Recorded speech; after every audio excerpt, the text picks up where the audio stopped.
Well, hey there, Sharon Horne-Ellstrom here. Question for you today. Have you ever spread yourself too thin when it comes to supersizing and growing your business? I have to laugh because that's almost a rhetorical question. As I was looking into the idiom, the expression, spread yourself too thin, it reminded me, and I thought back on all of the business owners, all the entrepreneurs, all the even corporate executives and people I've worked with and talked to over the decades. And I couldn't think of a single person that had not, at least at some time in their career, and usually when they were talking to me, they were in the midst of it, been spreading themselves way too thin. What does this idiom mean? Where does it come from? Well, it came from somehow, they're not sure exactly when it came into being, but it's from spreading not enough jam or jelly or peanut butter or butter on your sandwich or your bread or your toast. At least that's where they think it came from. It could have come from other places too, but it basically means that you're trying to do too many things at once. Multitasking. Oh, the dreaded multitasking. This is a continuous debate in the circles that I'm in. The women say, yes, you can multitask. You have to be able to multitask. I personally believe that if women couldn't multitask, the human species would cease to exist. Now, as more men are becoming single parents and taking on the household responsibilities, they're finding that they need to figure out how to multitask as well. But men generally, in my experience only, have been the people that say it's not possible to multitask. I actually did an experiment with my kids when they were little. I have a son and a daughter. And as I was, raising them, I would notice that when I asked my son to do something, if I asked him to do one thing, he would go, he'd do it, and then he'd come back. If I asked him to do more than one thing, like even 2 or 3 things, even just 2 things, he would go to do what I had asked him to do, and somehow along the way, he would get lost and distracted. Now, it could be because he's a little ADHD, but it also, I found out that it played out in corporate America as well. When I would direct my direct reports, the people that reported to me, to do the guys could only do really one thing at a time. It was one project at a time, one task at a time. And I know that that's changed over time, and maybe it's just my experience, but it just, I think that literally our brains are wired differently. I think that we, as women, have had to have the ability to multitask, especially as women in corporate America, women in careers, women with jobs. How many women do we know nowadays that are fortunate enough to not have to have a job outside the home? Not very many. They're definitely a small percentage of the population since the Great World Wars.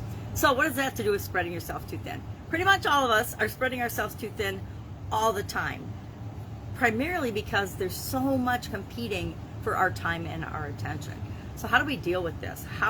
And let's not just leave you hanging. Let's talk about 6 or 7 ways to actually deal with the challenge of spreading yourself too thin.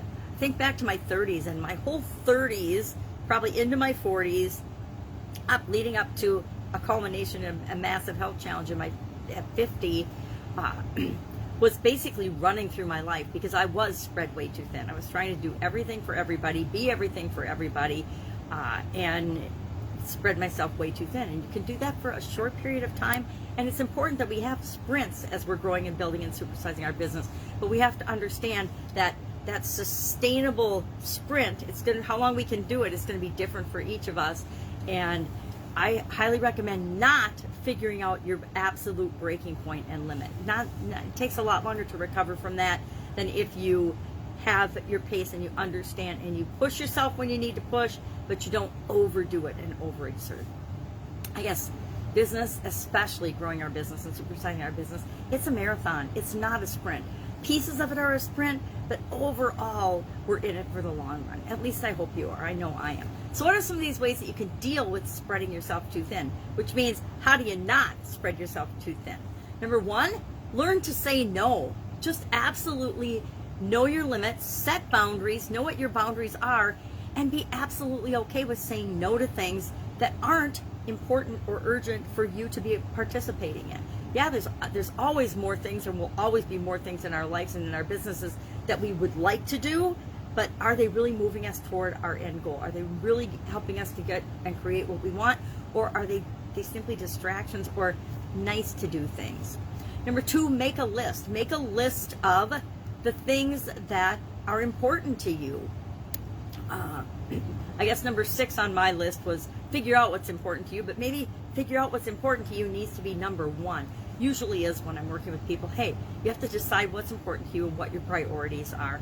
So make a list of those things. Make a list of the things that are requiring your attention and that you feel personally responsible for right now, and then analyze that list. Look at that list. Step 3 on this list was to pray over the list. I'd say think about, contemplate, work on your list, whatever is the right wording for you. Look at that list and really decide and analyze what's urgent, what's important, what's necessary, what resources do I need or have to accomplish a thing. How much energy do I have? Do I have energy for everything on my list? I used to have like literally a 400 item to-do list on my computer, and I would just check things off, as I accomplished them, and then I'd add another 10 or 20 things. So my list of 400 that I originally made, it really never dwindled down much below 350 in all of my years in corporate America. And it didn't matter which job or which company or which industry I was in, I always seemed to have that same 400 item list. And it wasn't until I really looked at that list and then categorized it by, I do something called the urine analysis. I know, not a great name, but is it urgent? Is it important? Is it necessary for me to do it? Do I have the resources to do it?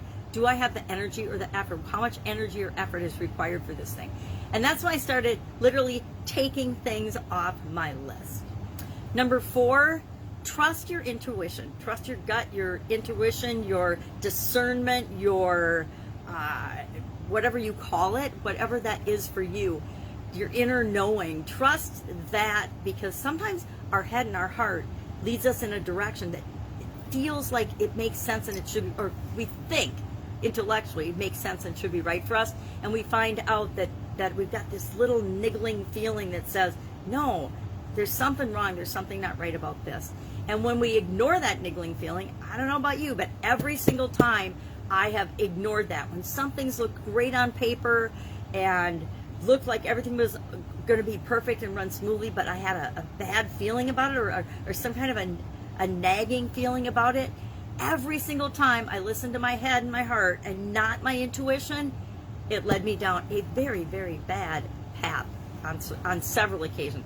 It's happened to me enough that I've learned that I have to listen to all 3 things, my head, my heart, and my intuition, or my head, my heart, and my gut, not just one or the other, or it's got to be all 3, or for me, the answer is no, because it's gotten easy to say no. Number 5, keep in mind that you are personally responsible for you and your decisions. You don't have to explain yourself to anybody else. I mean, nobody else on the planet. They can ask you and they can demand an explanation. Your significant other can expect you to explain things, but you don't owe anybody an explanation. Half the time we don't know why we do things. How are we supposed to explain it to other people so that they will understand it, given that they come from a different background, different circumstances, etc. Whenever opportunities arise, whenever they come up, remember to, again, use your intuition and look at each opportunity and say, is this moving me toward what I want, or will this move me away from what I want? Sometimes we don't know and we go for it, but for the most part, we have an idea of whether something, we actually have to believe it's going to move us toward what we want, or the answer should be no, I guess. Number 6, figure out your important things. We talked about that.